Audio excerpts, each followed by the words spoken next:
Guys, in this video I'm going to show you how to make a really cheap and affordable hide for a hatchling leachianus. You could probably even make this for juveniles or any animal, maybe even up to about 60-70 grams. Everybody always says that in their hatchling containers they keep like some cork bark or a cork round, and that gets really expensive, so I want to show you what I use.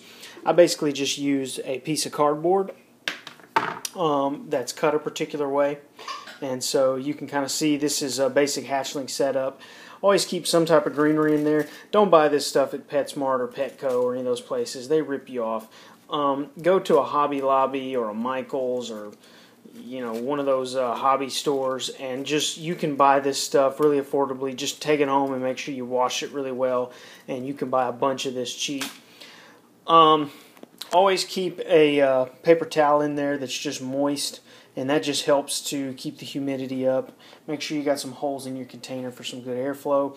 And basically what I do is I always keep my water and my food right next to my hide, and then I cover that up with a plant. That way the animal can feel really secure when it comes out to grab a bite to eat. So what I'm going to do is I'm just going to show you how I make these little hides. So there's my little buddy under there. And it's real simple. I just take just any type of box, and I just an old cardboard box or whatever type, and I cut a flap off the side, so like this right here. So just going to take a knife, cut it off, boom, put it on a cutting board so I don't mess up my counter.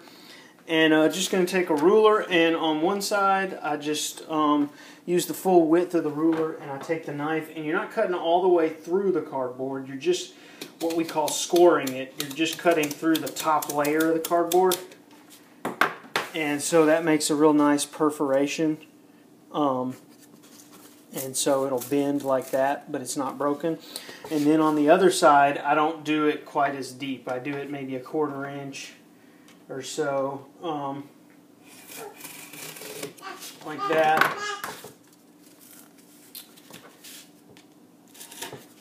And boom, there you go. And that way when this thing sits down, it's got some space there, and your gecko can crawl up in that, and it makes a really nice hide, and it's very affordable, especially if you have, like I do, you have all the time, 7 or 8, anywhere from 7 or 8 to 20 or 30 hatchlings, depending on the time of year. It's a really easy and affordable way, and it makes a great hide. And I wouldn't recommend using it if you're using a substrate other than paper towel. If you're using a paper towel substrate, it works great because it's not going to soak up a whole lot of moisture. But if you're keeping your animal on like cocoa fiber or peat moss or any of that, then this cardboard is going to just constantly soak up moisture, and it's going to get too wet and it's going to mold. So anyways, I hope you find that to be a helpful tip.